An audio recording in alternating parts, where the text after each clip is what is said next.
नमस्कार. मल्हार टीव्हीच्या सकाळच्या बातमीपत्रामध्ये आपलं स्वागत.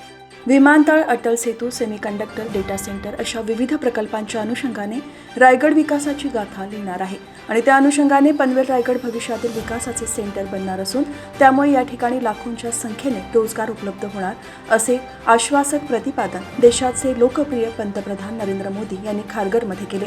भाजप, शिवसेना, राष्ट्रवादी काँग्रेस, आरपीआय, पीआरपी आणि मित्र पक्षांचे उमेदवार मंत्री रवींद्र चव्हाण, आमदार संजय केळकर, आमदार प्रशांत ठाकूर, आमदार गणेश नाईक, आमदार महेश बालदी, आमदार मंदा म्हात्रे, आमदार अभिषेक पाटील, आमदार महेंद्र थोरवे यांच्या प्रचारार्थ झालेल्या विजय संकल्प सभेला मार्गदर्शन करताना ते बोलत होते.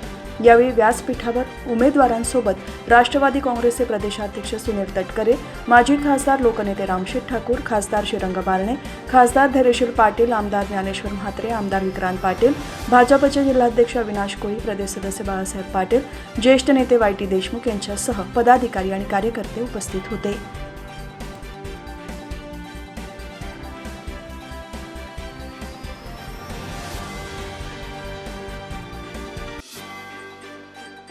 दिघाटीमध्ये महायुतीच्या प्रचार रॅलीला मतदारांचा प्रचंड प्रतिसाद लाभला. यावेळी कार्यकर्त्यांनी आमदार महेश बालदी यांनी केलेल्या विकास कामांची कार्य अहवाल पुस्तिका घराघरात मतदारांपर्यंत पोहोचवण्याचे काम केले. जात पात धर्म पंथ न मानता नेहमीच विकासाचे राजकारण करणारे आणि उरणचा सर्वांगीण विकासासाठी कटिबद्ध असलेले आमदार महेश बालदी ते पुन्हा उरण मतदारसंघातून निवडणूक लढवत आहेत. त्यांनी या मतदारसंघात 500 कोटींची विकास कामे करेन असे आश्वासन दिले होते.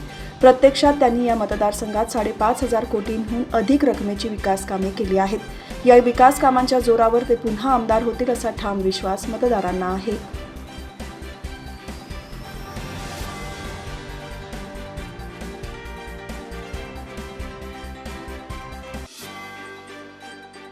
विधानसभा निवडणुकीच्या पार्श्वभूमीवर पनवेल मतदारसंघात मतदारांनी आपला मतदानाचा अधिकार बजवावा याकरिता जनजागृती करण्यासाठी महापालिकेच्या प्रभाग समिती कामोठेमध्ये बाईक रॅलीचे आयोजन करण्यात आले होते.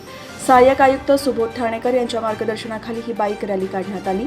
यावेळी अधीक्षक सदाशिव कवठे, मुख्य आरोग्य निरीक्षक अरुण कांबळे, अभियंता गजानन देशमुख, अभियंता प्रसाद परब, महापालिकेचे अधिकारी आणि कर्मचारी उपस्थित होते. या बाईक रॅलीमध्ये 100हून अधिक जणांनी सहभाग घेतला. यावेळी उपस्थितांना मतदानाची शपथ देण्यात आली.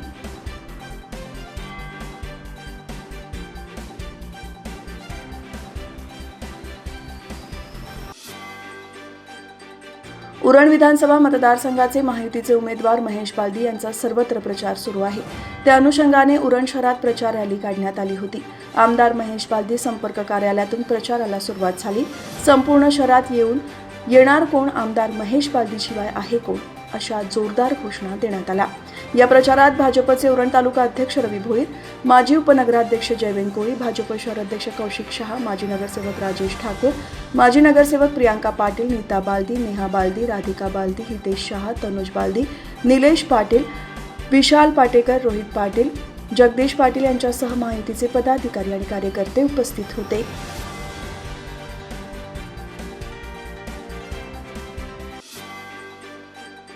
सुधागड तालुक्यासह रायगड जिल्ह्यातील विकास आणि सर्वसामान्य नागरिकांच्या आशा पूर्ण करण्यासाठी महायुतीचे सरकार पुन्हा सत्तेत यायला हवे असे आवाहन पेण मतदारसंघाचे महायुतीचे उमेदवार आमदार अभिषेक पाटील यांनी पालीमध्ये झालेल्या भव्य प्रचार रॅलीवेळी केले. महायुतीचे उमेदवार आमदार अभिषेक पाटील यांचा प्रचार जोरदार पद्धतीने संपूर्ण मतदारसंघात सुरू आहे. या रॅली दरम्यान मतदारांनी आमदार अभिषेक पाटील यांना विजयी आशीर्वाद दिले. तरुण वर्ग आणि महिलांचा मोठ्या संख्येने सहभाग होता. आमदार अभिषेक पाटील यांनी लोकप्रतिनिधी म्हणून केलेली कामे आदर्शवत ठरली आहे.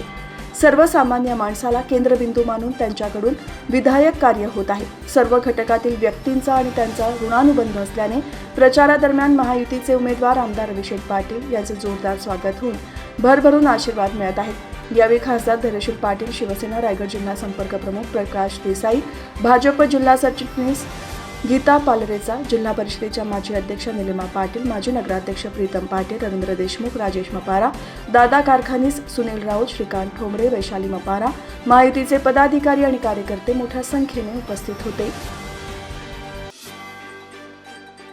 विधानसभा निवडणूक काही दिवसांवर येऊन ठेपली असून सगळीकडे प्रचाराला गती आली आहे. कर्जत खालापूर मतदारसंघाचे महायुतीचे उमेदवार महेंद्र थोरवे यांच्या प्रचारार्थ माथेरान शहरात प्रचार रॅली काढण्यात आली. फटाक्यांच्या आतिषबाजीत त्यांचे स्वागत करण्यात आले. महायुतीमधील कार्यकर्त्यांसह महिला आघाडीची या प्रचार रॅलीत लक्षणीय उपस्थिती होती. माथेरानमधून महायुतीच्या या रॅलीला उत्स्फूर्त प्रतिसाद लाभला. इंदिरा गांधी नगर येथील गणेश मंदिरात दर्शन घेत प्रचाराला सुरुवात झाली. आमदार महेंद्र थोरवे यांनी सर्व मतदारांच्या भेटीगाठी घेत महायुतीला सहकार्य करून मतदान करण्याचे आवाहन केले. माथेरान शहरातील अनेक विभागातून जोरदार घोषणाबाजी करत ही रॅली माथेरानच्या मुख्य बाजारपेठेतील श्रीराम चौकात आली. श्रीराम मंदिरात जाऊन उमेदवार महेंद्र थोरवे यांनी श्रीरामाचे दर्शन घेत मुख्य चौकात छोटेखानी सभा घेतली. नेरळ ते खोपोली स्थानकादरम्यान विना तिकीट प्रवास करणाऱ्या प्रवाशांवर मध्य रेल्वेने कारवाई करून 200 प्रवाशांकडून 40,100 रुपये दंड जमा केला आहे. लोणावळा विभागाचे मुख्य वाणिज्य निरीक्षक शिरीष कांबळे यांच्या सहकार्याने नेरळ ते खोपोली रेल्वे स्थानकादरम्यान सकाळी 9 ते 12 वाजे दरम्यान तिकीट तपासणी मोहीम राबवण्यात आली. यावेळी सुमारे 151 विना तिकीट रेल्वे प्रवाशांवर दंडात्मक कारवाई करण्यात आली. 151 विना तिकीट रेल्वे प्रवाशांकडून सुमारे 34,090 रुपये दंड वसूल केला. या तिकीट तपासणी मोहिमेवेळी लोणावळा विभागाचे मुख्य वाणिज्य निरीक्षक शिरीष कांबळे, 6 तिकीट तपासणी RPF आणि GRP कर्मचारी उपस्थित होते.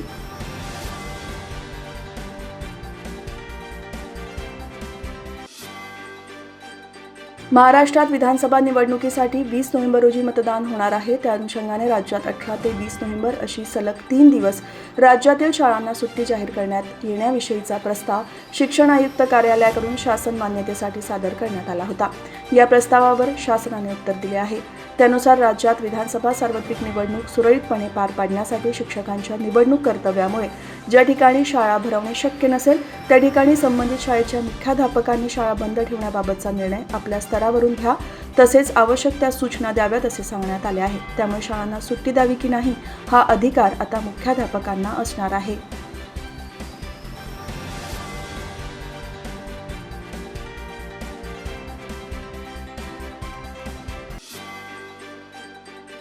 महाविकास आघाडी सरकार विकासाचे मारेकरी होते. उद्धव ठाकरेंनी राज्यातील लोकांना अंधारात ढकलले.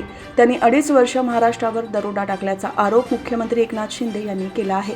छत्रपती संभाजीनगर येथील महायुतीच्या उमेदवारांच्या प्रचार सभेत मुख्यमंत्री म्हणाले की दरोडेखोर कोण, विकास करणारे की विकासाचे मारेकरी, ज्यांनी 2.5 वर्षात या महाराष्ट्रात फक्त दरोडाच टाकला, राज्याला 10 वर्षे मागे नेले, सर्व विकास कामे बंद केले, मराठवाडा वॉटर ग्रीड प्रकल्प, जलयुक्त शिवार, समृद्धी महामार्ग, मेट्रो बंद, हे सर्व प्रकल्प बंद केले. या लोकांनी कोविडमध्ये देखील कोविड सेंटरमध्ये, खिचडीमध्ये, डेड बॉडीज बॅगमध्ये घोटाळा केल्याचा आरोप मुख्यमंत्री शिंदेंनी केला. त्यामुळे ते दरोडा टाकणारे ते आहोत. आम्ही 2.5 वर्षात विकास केला, कल्याणकारी विकास योजना आणल्या, विकास आणि कल्याणकारी योजना याची सांगड घातली. त्यामुळे जनतेला माहीत आहे दरोडा कुणी टाकला असे मुख्यमंत्री म्हणाले.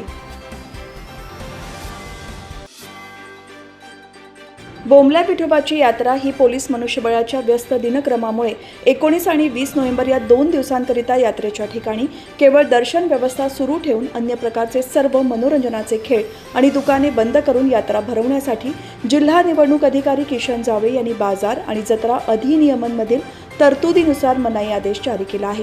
पोलीस मनुष्यबळाच्या व्यस्त दिनक्रमामुळे 12 ते 26 नोव्हेंबर या कालावधीत खालापूर तालुक्यातील ताकई येथील धाकटी पंढरी विठ्ठल मंदिर ट्रस्ट, खोपोली नगर परिषद आणि ग्रामस्थ मंडळ ताकई यांच्या वतीने आयोजित यात्रेमध्ये होणारी सर्वात जास्त गर्दी ही मनोरंजनाच्या खेळाच्या ठिकाणी होत असते. त्यामुळे विधानसभा सार्वत्रिक निवडणूक प्रक्रियेदरम्यान गर्दीचे नियोजन आणि सार्वजनिक वाहतुकीची योग्य व्यवस्था राखण्याकरिता पोलीस मनुष्यबळाच्या अतिशय व्यस्त दिनक्रमामुळे 19 ते 20 नोव्हेंबर या कालावधीत मनोरंजनाच्या खेळावर आवश्यक ते प्रतिबंध ठेवणे आवश्यक असून या यात्रेच्या कालावधीत 19 आणि 20 नोव्हेंबर या कालावधीत सार्वजनिक यात्रेच्या ठिकाणी केवळ दर्शन व्यवस्था सुरू ठेवून मनोरंजनाचे सर्व खेळ आणि दुकाने बंद करण्यात यावीत असा मनाई आदेश जारी करण्यात आला आहे.